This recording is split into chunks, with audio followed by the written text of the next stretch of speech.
A song of brave men. Henry Lawson. Man, is the sea your master? Sea, and is man your slave?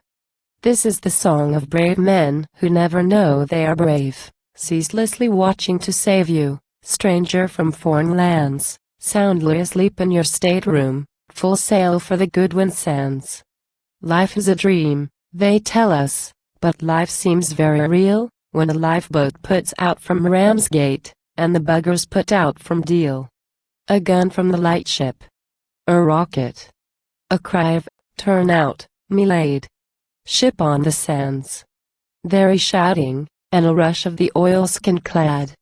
The lifeboat leaping and swooping, in the wake of the fighting tug, and the lougers afloat in hell's water, oh, tourist, with cushion and rug. Think of the freezing fury, without 1 minute's relief, when they stood all night in the blackness by the wreck of the Indian chief. Lashed to their seats, and crouching, to the spray that froze as it flew, 26 hours in midwinter. That was the lifeboat's crew. Twice she was swamped, and she righted, in the rush of the heavy seas, and her tug was mostly buried. But these were common things, these.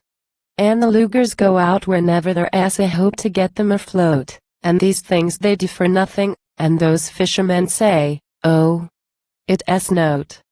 Enemy, friend or stranger. In every sea or land, and across the lives of most men run stretches of good wind sand. And across the life of a nation, as across the track of a ship, lies the hidden rock, or the iceberg, within the horizon dip. And wise men know them, and warn us, with lightship, or voice, or pen.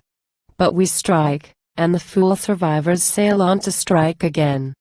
But this is a song of brave men, wherever is aught to save, Christian or Jew or Wowser, and I knew one who was brave.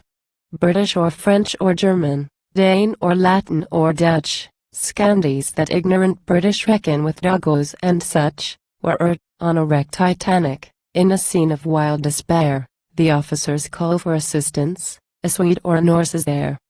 Tale of a wrecked Titanic, with the last boat over the side, and a brave young husband fighting his clinging, hysterical bride. He strikes her fair on the temple, while the decks are scarce afloat, and he kisses her once on the forehead, and he drops her into the boat.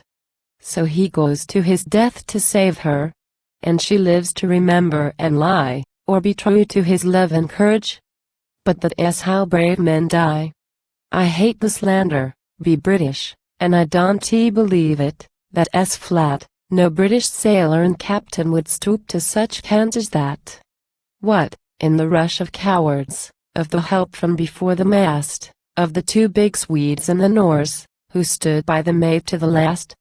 In every mining disaster, in a New World mining town, in one of the rescue parties an Lawson or Hans goes down. Men who fought for their village, away on their country's edge, the priest with his cross, and a musket, and the blacksmith with his sledge. The butcher with cleaver and pistols, and the notary with his pike, and the clerk with what he laid hands on. But all were ready to strike. And, Tennyson notwithstanding, when the hour of danger was come, the shopman has struck full often with his cheating yard wand home. This is a song of brave men, ever, the wide world o'er, starved and crippled and murdered by the land they are fighting for.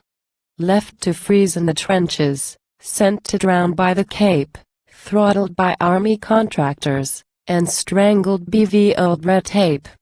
Fighting for home and country, or glory, or what you choose, sacrificed for the syndicates, and a monarch in with the Jews. Australia. Your trial is coming. Down with the party strife, send your cackling, lying women back to the old home life. Brush trim your parliament benches the legal chaff and dust, make federation perfect, as sooner or later you must. Scatter your crowded cities, cut up your states, and so give your brave sons of the future the ghost of a white man's show.